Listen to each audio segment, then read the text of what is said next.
Parece que foi.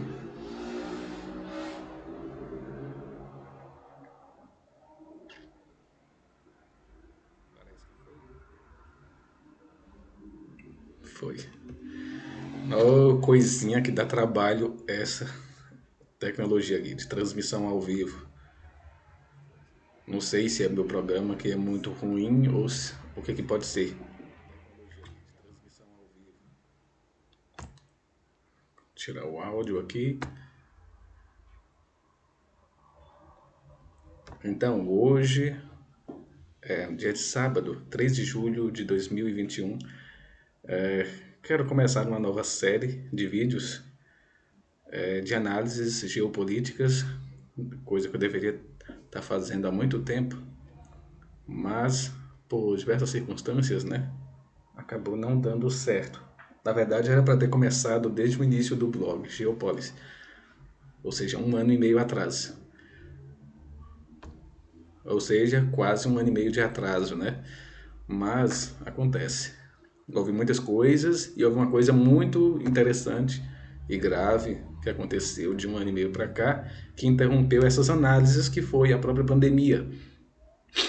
Ou seja, houve um novo fator de análise geopolítica no mundo inteiro, de grande importância no mundo inteiro, que foi a pandemia de Covid-19, e que acabou mudando muito o contexto do próprio blog, da própria temática do blog a princípio. Por quê? Com o aparecimento da pandemia, novas nuances geopolíticas ocorreram pelo mundo inteiro. Quem é interessado neste tema percebe bem o que eu quero dizer com isto.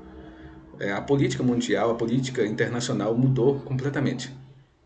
As relações entre os países, as relações entre comunidades, a relação dos governos, a relação das forças políticas, econômicas, sociais, culturais, etc. O mundo inteiro mudaram completamente. E mudou também a relação das religiões. As religiões mudaram muito. Mudaram por diversas coisas que, vamos dizer assim, estava lá atrás, não eram perceptíveis, mas que a pandemia revelou, né? A pandemia serviu para descortinar muita coisa, inclusive, inclusive sobre a relação geopolítica global, que falaremos neste vídeo, nessa análise de hoje. Então, como que vai ser esta análise que vamos fazer aí? Pelo menos pretendo fazer todo sábado. Ainda não tenho horário definido, vou ver se eu consigo fazer. Talvez umas 5 horas, né? Ainda vou definir o horário bem, mas creio que vai ser sempre aos sábados, porque ao longo da semana eu vou estudando, né, o que vai ser publicado. Nessa primeira análise geopolítica do blog Geopolis, né, Geopolis, vou começar pelo blog, o nome do blog. Geopolis é a combinação de dois nomes, né, dois prefixos, geo, que é geografia, terra, e polis, né, cidade, civilização, estado. Geopolis, então, tem a ideia de cidade global. Cidade global.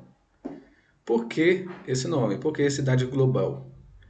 Cidade global tem a ver com a relação geopolítica mundial que é adotada hoje no mundo, que é a unificação das relações humanas. A unificação das relações humanas.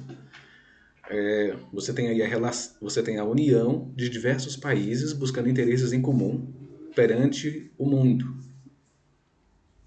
A ONU, a Organização das Nações Unidas, ela é a representação disso. Ela surgiu ali oficialmente após a Segunda Guerra Mundial para justamente evitar conflitos mundiais, né?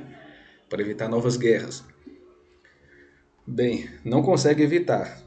Na verdade, ela apenas encobre interesses de nações poderosas.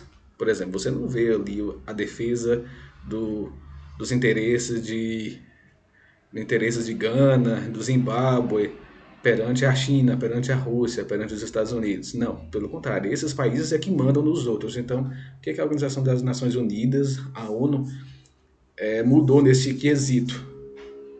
a respeito do imperialismo, a respeito das potências. Nada, não mudou absolutamente nada, apenas encobriu algumas coisas.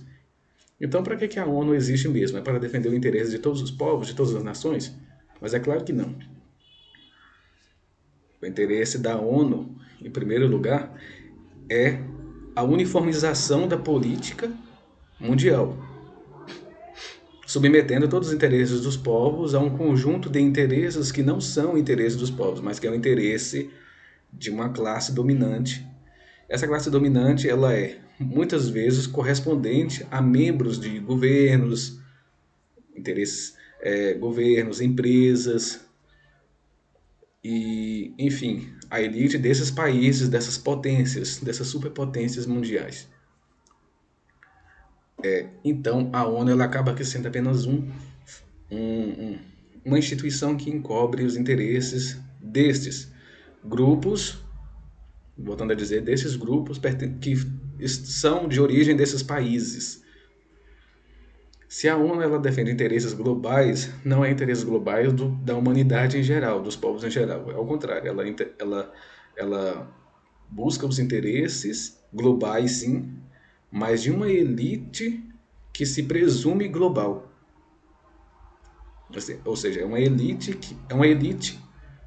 mundial, uma elite econômica, política, social, religiosa até, cultural, enfim, uma elite, no sentido estrito da palavra, do termo, e que pretende dominar o mundo, ser os senhores do mundo. Os seus interesses eles fazem valer por meio de instituições globais. Né? Então, esta elite, que ela tem interesses globais e que ensejam sua política no globo, no mundo, através de instituições ditas internacionais, como a ONU, a Organização Mundial da Saúde, a OMS, ou o Fórum Econômico Mundial, né? E outros, vamos dizer assim, clubes, entre aspas, este se trata justamente de instituições de fachada que encobrem apenas interesses dessa elite global, da qual a gente denomina genericamente de globalistas. Então, sempre quando a gente fala, por exemplo, eu vejo pessoas falando aí sobre globalistas, que sejam os globalistas. Quem são os globalistas? São justamente essas pessoas que elas desejam elas têm interesses globais e desejam impor esses seus interesses globais sobre o mundo inteiro por meio de instituições globais e desses interesses globais dominar os estados nacionais. Veja só, todos os países que são membros da ONU, eles estão mais que submissos à sua própria lei. Eles estão submetidos a uma lei da Organização das Nações Unidas, que são os tratados internacionais. E esses tratados internacionais, eles são levados em consideração, às vezes, com maior importância do que a própria lei interna dos países. E aí você vê, por exemplo, o Brasil, a situação do Brasil atual. O Brasil, ele é completamente dominado pelos tratados internacionais e os governos, independente de qual governo que entra, pode ser o governo do PT, pode ser o governo Bolsonaro, sempre vai ter que se submeter a esses interesses esses interesses que perpassam na ONU como fachada, mas que na verdade são interesses dos globalistas. Assim, mas isso aí é teoria da conspiração. Assim, teoria da conspiração, sim, é teoria da conspiração dos globalistas. Não é teoria da conspiração, por exemplo, de quem está denunciando isso. Quem está denunciando está apenas relatando fatos. Não está inventando nada da cabeça, porque também não faz sentido inventar coisas da cabeça. Para que eu vou inventar? Para que vamos inventar coisas a respeito do que não existe? A fim de quê? Se não se ganha nada com isso, pelo contrário, ganha boicotes. Então, quer dizer, é um pensamento muito raso pensar que se trata de teoria da conspiração, que se trata de uma invencionice. Se é teoria da conspiração, é teoria da conspiração deles que eles estão fazendo isso. E eles denunciam, quem os denuncia, como teoristas da conspiração. Ou seja, é o inverso, é você xingar o seu inimigo daquilo que ele mesmo é. Então, essa é uma coisa muito típica. Eles, particularmente, eles não escondem os seus interesses. Os globalistas, eles não entendem, eles não escondem os seus interesses. Apenas os seus, vamos dizer, subalternos, aquelas classes que estão abaixo deles, simplesmente fazem um serviço de varredura, de limpeza, que simplesmente cala a boca das classes de base, daqueles que denunciam, para que ou os restantes não acreditem no que é denunciado. Aí a gente pensa, é assim mesmo? É assim realmente? Veja só, por exemplo, quando eles criam uma nova lei, quando eles criam uma nova lei, em geral, eles discutiram essa lei muito antes. Quem discutiu? Os políticos? Quem discutiu? As pessoas? Os povos? Não. Quem discutiu foram eles, lá entre eles. Geralmente uma meia dúzia de pessoas numa rodinha. Eles discutiram e falaram e decidiram X. Eles vão lá e colocam na ONU, manda os parlamentares da ONU ir estudar aquela lei. Já está tudo pronto, a decisão já está pronta. Eles vão lá e propõem aquilo ali. Propõem às nações. As nações vão lá, obedecem, acatam aquelas ordens e a mídia faz o serviço de divulgar aquilo como sendo uma coisa altamente necessária, que foi abundantemente discutida e que não há como fugir daquilo. Resultado, as classes pobres, as classes que consomem a mídia, elas vão confiar 100% no que a mídia está falando. E os governos, eles são obrigados, assim, em certo sentido, eles são obrigados a aceitar o que provém dessas instituições. Por quê? Porque eles assinaram tratados de lei. Eles assinaram tratados. Veja só, os países, por exemplo, de hoje, eles só são reconhecidos como países independentes, países soberanos, se eles fazem parte do clubinho da ONU. Se eles não fazem parte, eles não são reconhecidos. Alguns estados, então, ficam somente com membros de observação. Se não me engano, essa é a situação de Taiwan, por exemplo. Por quê? Porque, assim, eles criaram esse clubinho de que esses países, que os países só existem se forem reconhecidos por eles, para que justamente os países queiram obedecê-los. Por exemplo, se o Brasil quer ser reconhecido como um país independente perante o mundo, ele precisa obedecer à ONU. Mas quem é que manda na ONU?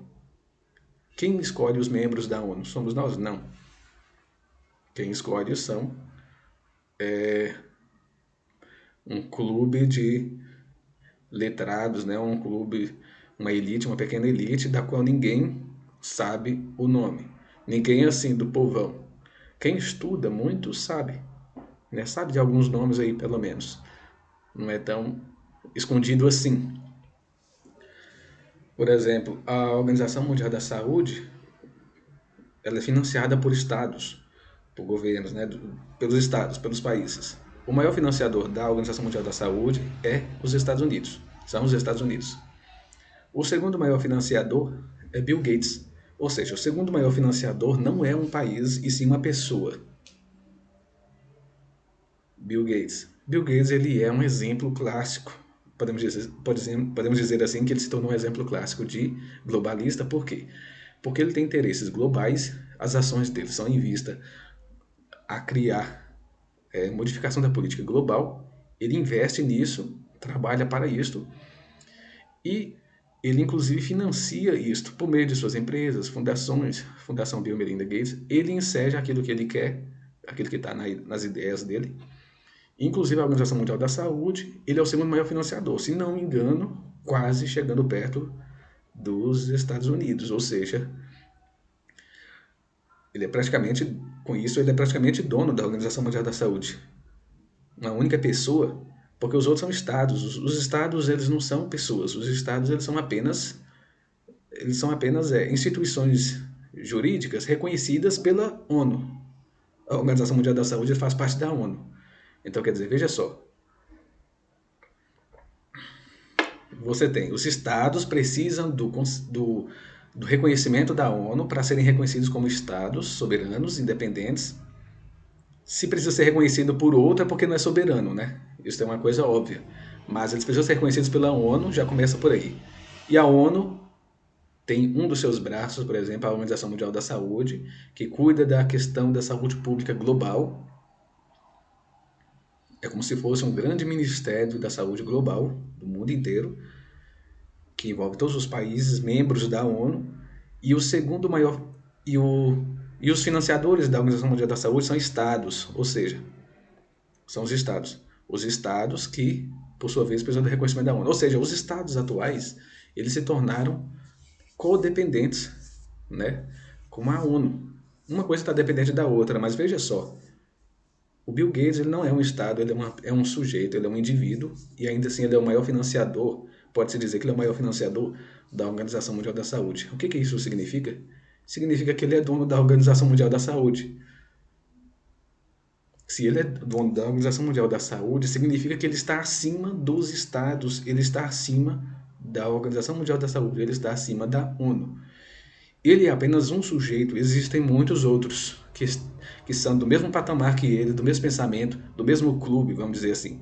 Ele é um membro da elite. Só que, não se engane, né? Ele é apenas um secretário. Em comparação com outros por aí, ele é apenas secretário, porque ele dá a cara a tapa, né? Só não enxerga isso porque não quer, porque ele não esconde o que ele tem, o que ele pretende fazer. Ele fala aquilo que ele defende, aquilo que ele acredita. Ele, por exemplo, está sendo uma das maiores lideranças a respeito do que será feito para o combate ao aquecimento global neste século. Ele é uma das pessoas que está à frente disto. Assim, o que estão fazendo para combater o aquecimento global? Assim, o que está sendo feito? Pergunte ao Bill Gates. Ele que está liderando o processo. Ele com outros carinhas. Ele está liderando esse processo. E eles estão dispostos a fazer muita coisa. Eles estão muitas coisas, inclusive contra os estados, contra os povos, contra os interesses de qualquer um, porque eles estão acima disso. Então, essa é uma coisa importante para se entender. Então, por que a gente coloca essas questões em pauta? Para você entender em que contexto nós estamos no mundo atual. Nós não estamos num mundo onde existem os estados, os governos dos estados. Então você vota no seu presidente, mas o seu presidente ele é apenas ali uma figura quase que simbólica. Ele é quase uma rainha da Inglaterra mesmo.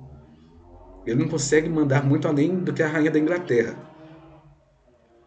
Vai lá a rainha da Inglaterra combater, por exemplo, esses caras, esses globalistas. Ela perde a sua coroa na hora. Ela talvez não acaba com a monarquia inglesa, mas ela perde a coroa. Assim, a rainha da Inglaterra já tá ficando gaga. Aí já tira ela e já coloca o filho dela. Por isso mesmo que ela já nem opina muito sobre essas questões, né? É nesse contexto que você consegue entender, por exemplo, por que a Inglaterra, por que o Reino Unido, né, quis sair do Brexit, quis sair da União Europeia, o Brexit. É justamente isto. O Reino Unido percebeu que os seus interesses nacionais eles seriam colocados cada vez mais de lado para ser delegada a uma autoridade que antes pertencia às nações, passa a pertencer a instituições internacionais, que no caso é a União Europeia. A União Europeia, por exemplo, ela já é um governo. Ela não pretende ser, ela não está evoluindo para ser, ela já se tornou um governo supranacional na Europa, e que ela vai se desenvolver ainda mais ao longo das próximas décadas. Acredito que nessa década vai se desenvolver super. O que vai acontecer com a União Europeia? A União Europeia ela vai criar processos de leis, ela já está fazendo isso agora. É só você ver lá no site oficial da União Europeia, você já vê isso.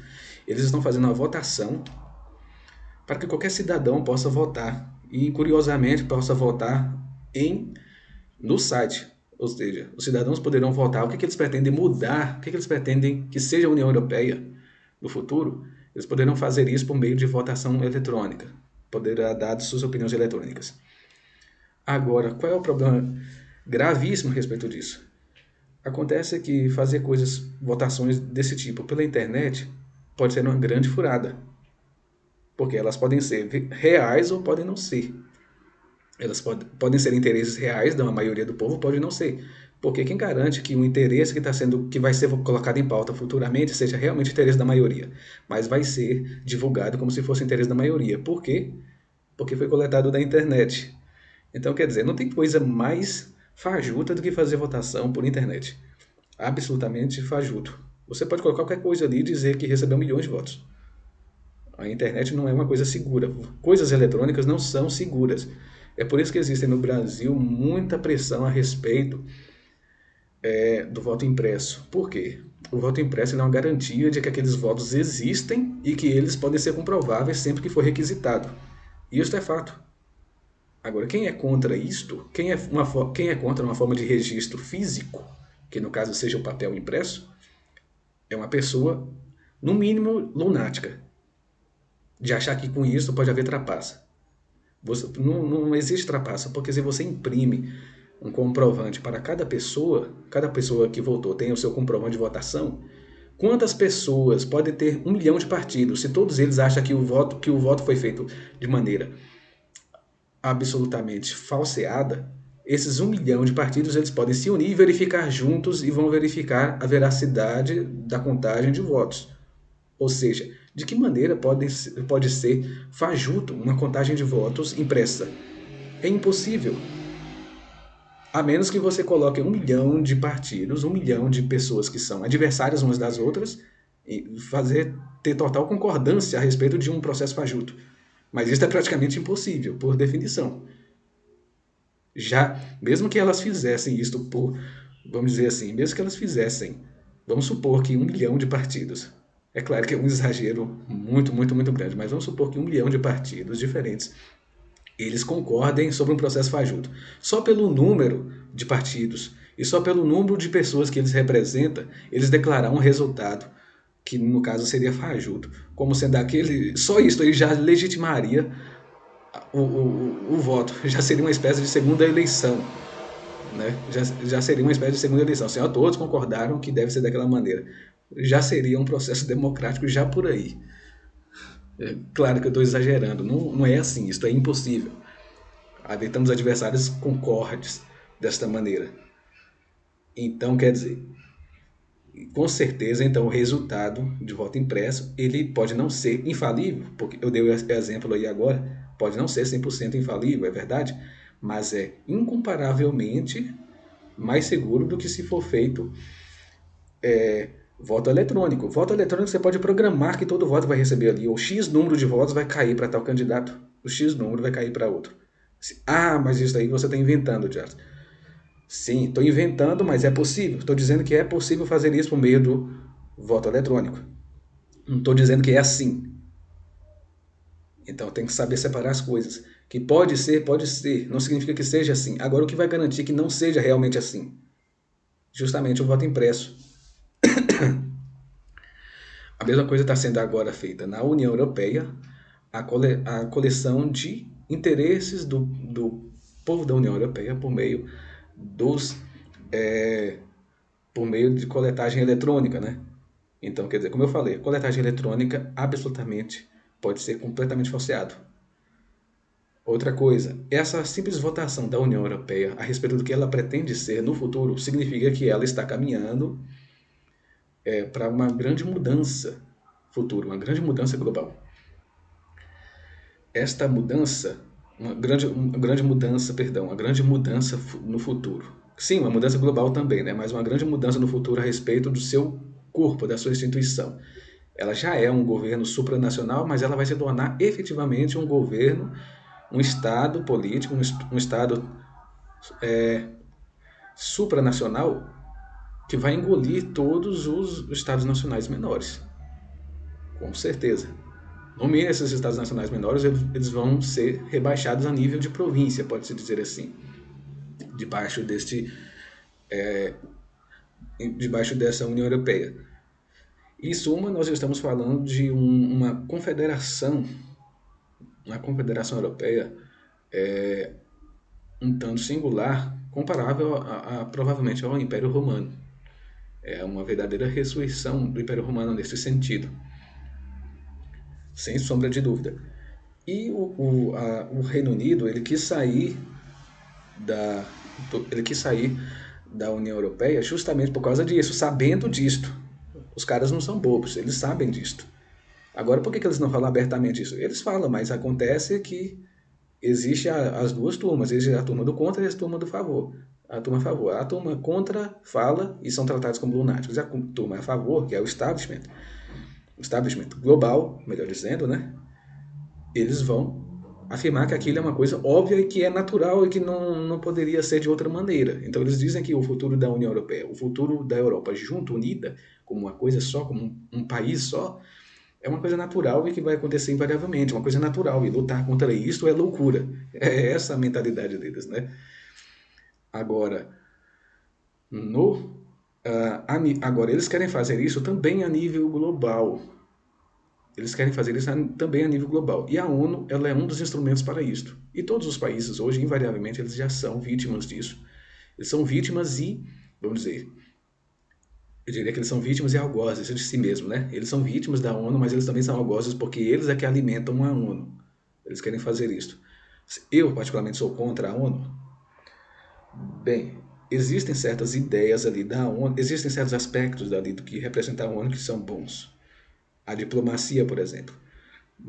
Porque se você criar acordos onde os países eles evitam de fazer guerra uns com os outros, isso é uma coisa muito boa, né? Evita guerras. No entanto, você, por exemplo, tem ali a destruição da soberania dos países e muitas vezes os países são submetidos a interesses que são contrários a eles mesmos por causa da ONU, por exemplo.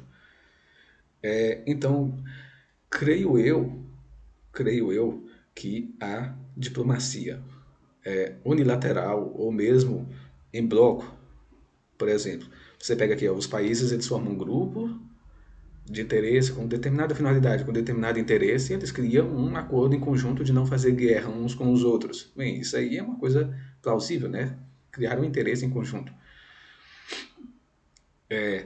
Acontece que não dá para poder fazer isto a nível global, por quê? Você tem ali a união de inimigos completamente contrários e, invariavelmente, se você tem interesses de inimigos completamente contrários que estão ali casando um com o outro, invariavelmente você está criando um monstro que esteja acima de ambos. E esse monstro, invariavelmente, ele terá que ter um poder acima deles. Assim, por exemplo, é esse monstrengo da ONU. Ele já está sendo alimentado para ter um poder superior aos estados, às nações. Então veja se um país, por exemplo, ele quer fazer parte fora da ONU. Ninguém nem cogita isso, nem mesmo o governo Bolsonaro, que eu me lembro bem, Bolsonaro tinha falado que queria sair da ONU. E eu, sinceramente, eu esperava que fizesse isso mesmo, que tirasse o Brasil da ONU.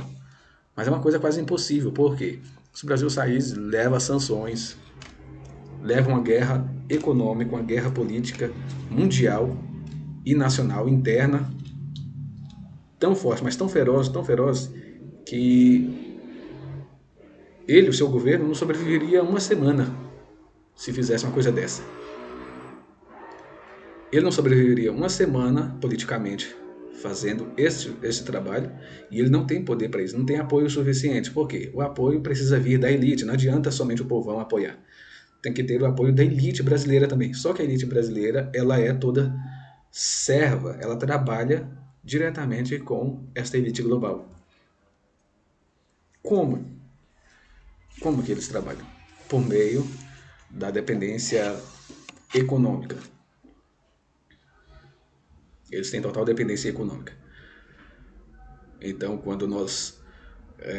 de que maneira a dependência econômica? Banco, crédito, por meio dessas instituições que eu já falei, Banco Econômico Mundial, né? Banco Mundial, FMI, o Federal Reserve dos Estados Unidos, o Banco da Inglaterra, se não me engano, chama Banco da Inglaterra,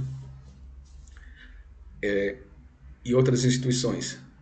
Veja só, esta crise que está acontecendo hoje, nos últimos 12 anos, não é uma crise econômica fruto das atividades, vamos dizer, das atividades econômicas tradicionais.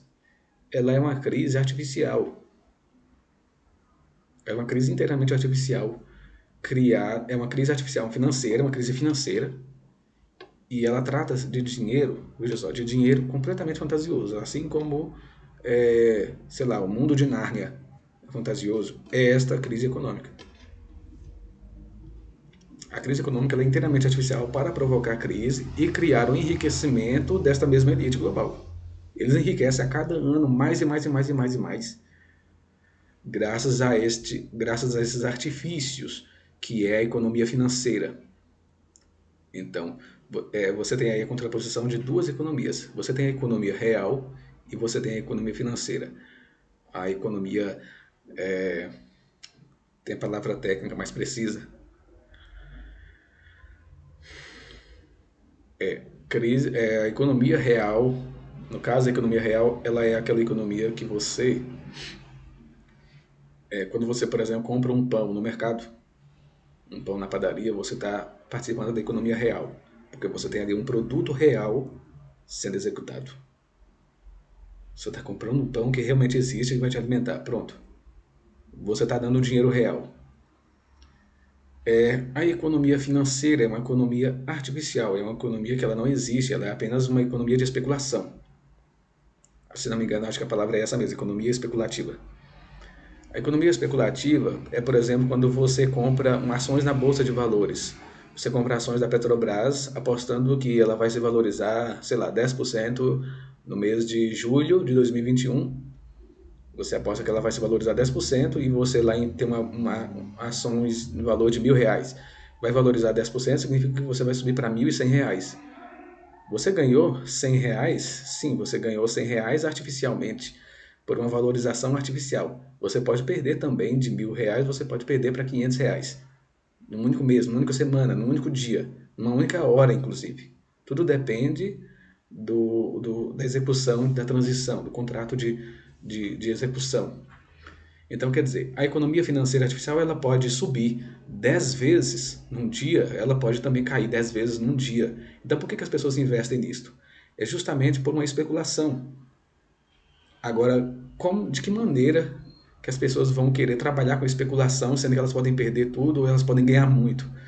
Justamente porque aquelas pessoas que criaram tal trabalho, elas dominam a articulação do mercado. Por exemplo, elas criam a crise e elas podem fazer valorizar ou desvalorizar de acordo com a vontade delas.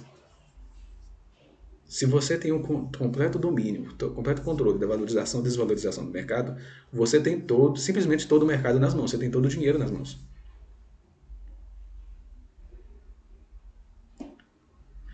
Então, esta é uma coisa assim, a economia mundial atual é assim, e a crise que perpassa nos últimos 12 anos, e sobretudo no Brasil, é justamente esta crise. Veja só, desde que começou esta crise do Covid-19, desde que começou essa crise do Covid-19, os ricos, eles enriqueceram. Os ricos, quando eu digo ricos, os megabilionários, as megafortunas, eles enriqueceram uma quantidade absolutamente notável. Em um ano, eles nunca enriqueceram tanto na história como no último ano, um ano e meio. Por que eles enriqueceram? Por que eles não empobreceram? A economia deles não desvalorizou? Não diminuiu as ações no mercado? Não diminuiu a atividade? Sim, diminuiu a atividade econômica, mas a economia real, mas a economia financeira, a economia especulativa, aumentou formidavelmente. Isso indica que eles conhecem bem o que está acontecendo e o que vai acontecer. Eles presumem o que vai acontecer. Agora, por que eles presumem que eles vão acontecer? Então, aqui que está a chave do negócio. Eles conseguem enriquecer-se, eles conseguem se enriquecer porque eles sabem o que vai acontecer, porque eles mesmos é que estão fazendo a política global que afeta a economia. Por exemplo, se está ocorrendo a pandemia e esta ocasiona em X ou Y de efeitos, eles sabem que vai acontecer esses efeitos porque eles é que pretendem que aconteça esses efeitos, entendeu? Não é uma coisa que eles foram pegos de surpresa. Quem foram pegos de surpresa fomos nós aqui das classes mais baixas, o povão. Esses aí não sabiam o que iria acontecer no futuro e não sabem até hoje o que vai acontecer. Estão aí contando com quem? Com eles, para saber o que vai acontecer. Eles é que estão pensando nas soluções dos problemas que eles mesmos criaram. Problemas que eu me refiro, problemas econômicos, né? Então, eles sabem que iria haver uma diminuição das atividades econômicas, uma desvalorização do mercado, inflação e etc. Então, eles trabalham para poder executar justamente isto. Eles trabalham por cima dessa ideia. E por isso mesmo que as fortunas deles enriqueceram absurdamente.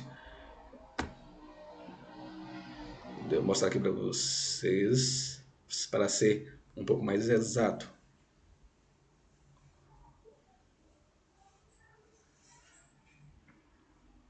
Guarde só um momentinho.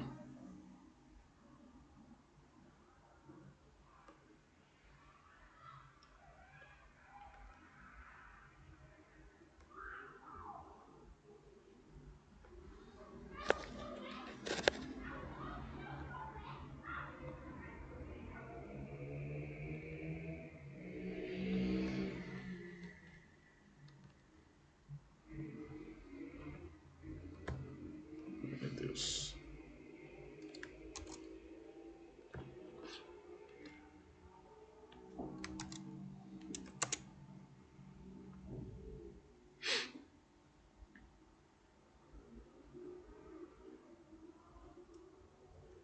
Aqui nós temos no site The Cap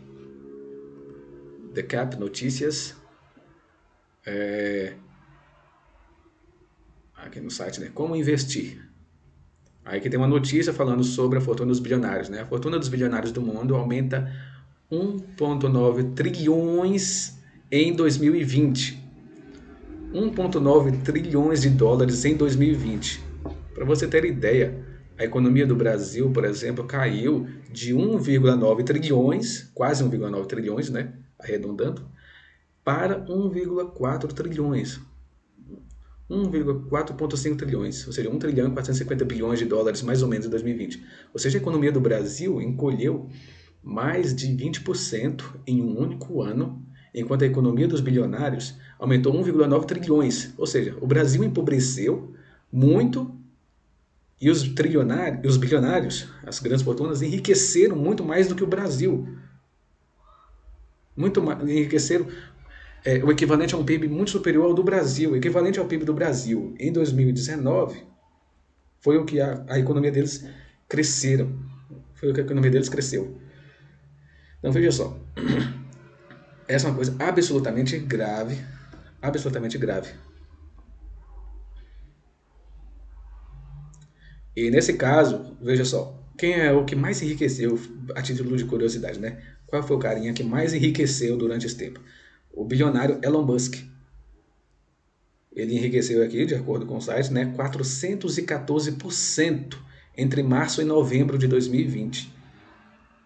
Entre março e novembro de 2020, ou seja, em 8 meses. Em 8 meses ele enriqueceu 414%, se tornando o homem mais rico aí no top 3 dos bilionários mundiais. Ele enriqueceu como? Ele vendeu mais carro? Ele mandou mais satélite para o espaço? Como é que é isso? Não, a economia real dele não aumentou consideravelmente muito mais. Mas a economia financeira especulativa dele foi quem deu todo esse dinheiro, né? A mesma coisa o Bill Gates e outros aí. Então, quer dizer, esse negócio, por exemplo, de Bitcoin, tem muita gente que gosta de investir no Bitcoin, mas o Bitcoin é simplesmente uma jogada deles. O Bitcoin ele serve para enriquecer esses caras. Ele serve para enriquecer os bilionários, ainda mais. E é porque eles criaram esse negócio e eles têm o domínio do se vai subir ou descer. Então, quer dizer, quem está investindo em bolsa de valores, quem está investindo em economia financeira, economia especulativa, está enriquecendo invariavelmente os mega bilionários. Está enriquecendo e dando poder a eles.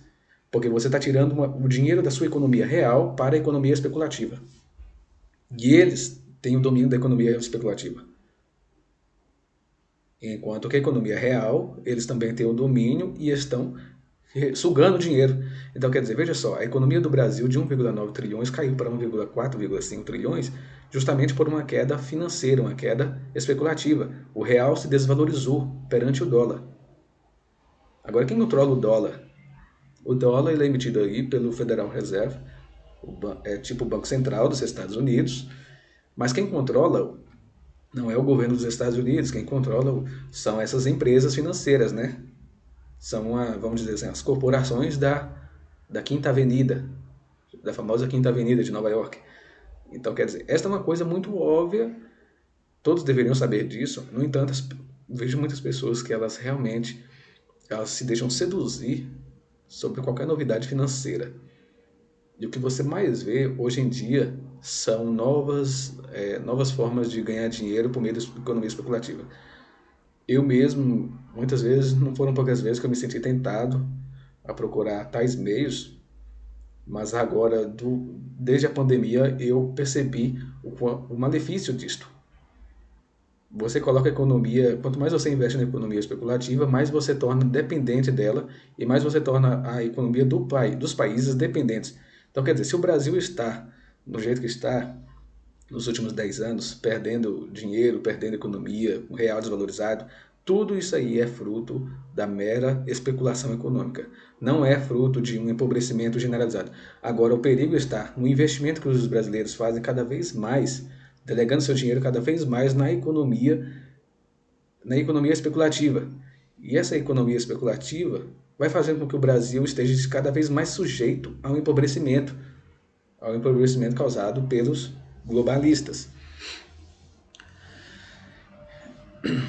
Então, o que eu vejo como sendo uma coisa absolutamente necessária de ser realizada, de ser reavaliada? Se os brasileiros, por exemplo, eles querem abandonar, eles querem vencer economicamente, quando eu digo economicamente, eu digo Brasil, né? Para o Brasil se tornar uma superpotência econômica, jamais ele pode se entregar à economia especulativa, jamais, não pode. A economia especulativa pode ser apenas uma mega-sena, é uma coisa assim de sorte, porque na verdade é isso, é um jogo de sorte, mas não assim, não é uma completa sorte, né? Na verdade os caras lá que conseguem mandar no negócio.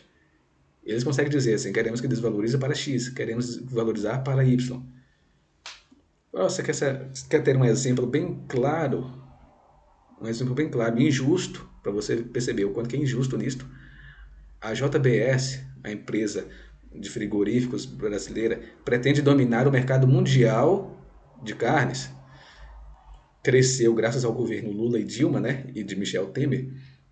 Os donos ali da JBS tinham um conluio com o governo de Michel Temer, que ficou muito claro ali naquelas denúncias de maio, não sei se vocês lembram, em que o Joesley Batista, ele, se não me engano, ele tinha um gravador gravando a conversa dele com o Michel Temer, né? É aí que teve nessa conversa.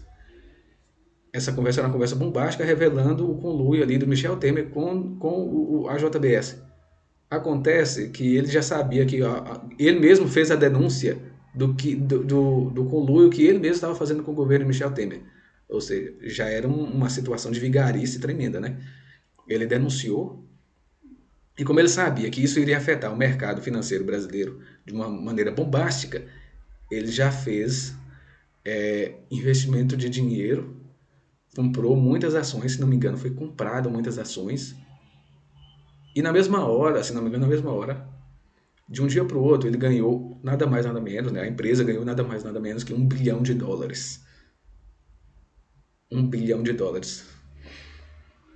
Então, quer dizer, isso é para você saber o quanto que você, sabendo o que vai acontecer no futuro, que afeta a economia, você pode enriquecer e empobrecer.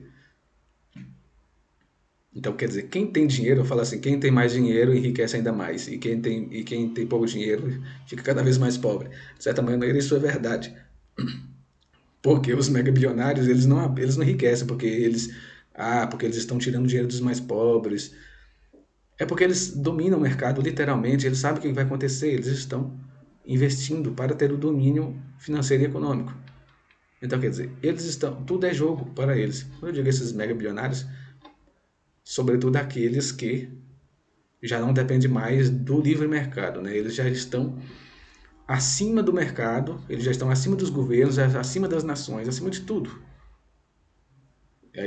Isto é o que o Olavo de Carvalho chama de metacapitalistas. Os caras enriqueceram tanto, mas tanto que eles já não querem mais participar do jogo do livre mercado. Eles querem controlar o mercado.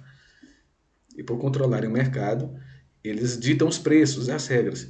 Então, que tipo de Governo é este, que depende inteiramente da classe da economia mundial, da economia especulativa mundial.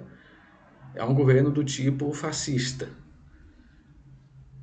As pessoas elas não percebem isso, mas é uma economia do tipo fascista. É uma economia que junta o governo com ali os amigos do rei. No Brasil é muito famoso por isso, né? Os amigos do rei. Esses amigos do rei são nada mais nada menos que essas empresas, mega corporações que detêm o poder financeiro e econômico mundial. Então, esta crise econômica que está acontecendo nos últimos anos, e sobretudo agora com a pandemia de Covid-19, ela é ensejada pelos globalistas para enriquecerem-se ainda mais. Qual é a finalidade deles aí? Não é apenas enriquecer, ganhar mais dinheiro. Não, não é isso. A finalidade deles aí sobretudo, eles empobrecerem, causar um empobrecimento generalizado das bases dos pobres, né? Sobretudo aqueles que detêm alguma economia real, ou seja, o dono da padaria, o que vende espetinho, aquela pessoa que tem uma economia real, empobrecê-la, retirar dela os meios de subsistência e concentrar o dinheiro todo na economia especulativa por eles, né? Que pertence a eles. Essa economia especulativa deles vai ditar as regras econômicas no futuro. Quanto mais as pessoas empobrecerem, quanto mais as bases empobrecerem, mais eles vão enriquecer, porque toda essa economia está sendo transferida para eles. De que forma? Eles vão detendo o controle da produção e o controle total da circulação dos bens de consumo. Quem sustenta os estados aí no caso, quem sustenta os governos, os estados, é a economia de base, é a economia real. Não é economia especulativa. O governo não vive de economia especulativa. Quem vive de economia especulativa são os megacapitalistas. Eles que vivem. E há uma meia dúzia de pessoas que conseguem enriquecer ali 100 mil reais, 200 mil reais no mês e acha que todo mundo pode enriquecer igualmente. Não pode. Necessariamente não pode. Não pode todos enriquecer. Necessariamente é um jogo de ganhar e perder. A economia especulativa é isso, é a aposta, justamente. Mas a aposta para aqueles que são os pobretões, que acham que estão enriquecendo, fazendo fortuna e que essa ladainha vai continuar muitos anos. Não, essa ladainha vai continuar somente até os megacapitalistas dizerem chega. Eles vão dizerem chega quando eles perceberem que eles têm todo o domínio econômico nas mãos. Porque ainda esse domínio, porque a economia hoje, embora eles detenham a maior parte do poder econômico, eles não são donos exclusivos da economia. Eles ainda dividem com diversos intermediários de poder econômico, sobretudo a classe média e que são as economias de base. Essas economias de base são as que sustentam os estados nacionais modernos. E aí então, voltando a dizer, com a crise econômica que eles vêm executando, eles sabem justamente que as medidas que eles estão tomando que afetam a economia de base, não a economia deles. Tanto é assim que eles enriqueceram. Mostrei para vocês aí. Elon Musk enriqueceu 400%. Eles, em geral, a economia deles aumentou quase 2 trilhões de dólares. Enquanto que a economia do Brasil encolheu quase 4% em termos reais absolutos, mas em termos de dólar, diminuiu mais de 20%. Diminuiu mais de 20%. Então, nota-se que eles estão enriquecendo de maneira absurda e ganhando cada vez mais concentração. Agora eles ganharam essa concentração em um único ano. Nesse ano de 2021 está sendo continuada essa política, ou seja, quanto que vai concentrar ainda mais? Essa política de concentração vai continuar ao longo da década, enquanto a política dessa pandemia, a política econômica dessa pandemia estiver sendo executada. E agora, aí vocês me perguntam, por que o Estado, então, não combate isto, se é assim? Não combate porque o Estado depende dos órgãos internacionais, depende dos órgãos internacionais para as próprias relações internacionais. Se eles dependem disto inteiramente, então eles não vão fazer nada contra isso, não podem fazer nada contra isso. O governo que fizer é derrubado na mesma semana a título de irresponsabilidade fiscal. Essa é para você ver a situação em que estamos. Então, voltando, a economia de base, ela empobrece, ela vai se desvalorizando. E com isto, vai tirando os meios de independência que ainda resta dos estados nacionais. Os estados eles vão perdendo cada vez mais dinheiro, porque os dinheiros dos estados vêm dos impostos, e os impostos vêm da economia de base, vêm do povão, vêm da economia de base, vêm do consumo real de produtos, e isto vai ocasionando o empobrecimento, vai causando a cada vez maior dependência dos estados. Qual é a finalidade deles nisto aí? É que ao empobrecer a classe média, ao empobrecer a economia de base, os governos vão depender cada vez mais deles para executar os seus próprios trabalhos de governo. Isso já está sendo executado, por exemplo, em parte agora com o projeto das vacinas, por exemplo. As vacinas estão sendo financiadas inteiramente pelas empresas.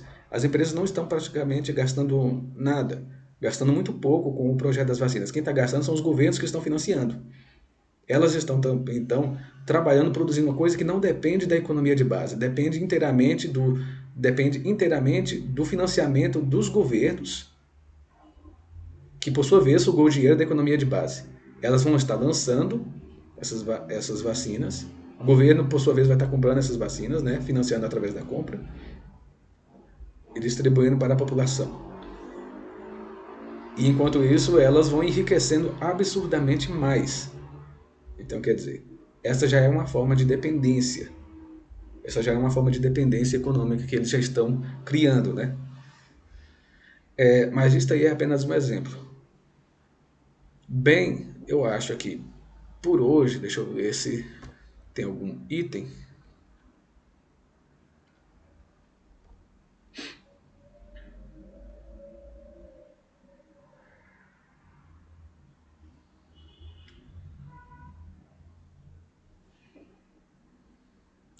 Bem, eu acho que por hoje já está bastante longo, né? Eu vou deixar para uma próxima vez fazer uma continuação desta análise, desta avaliação. Espero que você tenha gostado, que dê sua opinião. Eu vou publicar vou publicar no YouTube, mas não sei se o YouTube vai tolerar. Então, mas eu vou estar publicando lá mesmo assim. Mas de toda forma vai estar no meu site, bloggeopods.com, ali www.geopods.com.br/vídeos. Você vai poder acompanhar todos os vídeos do blog que estarei publicando lá. E espero que você goste. Tudo bem? Até a próxima semana, se Deus quiser.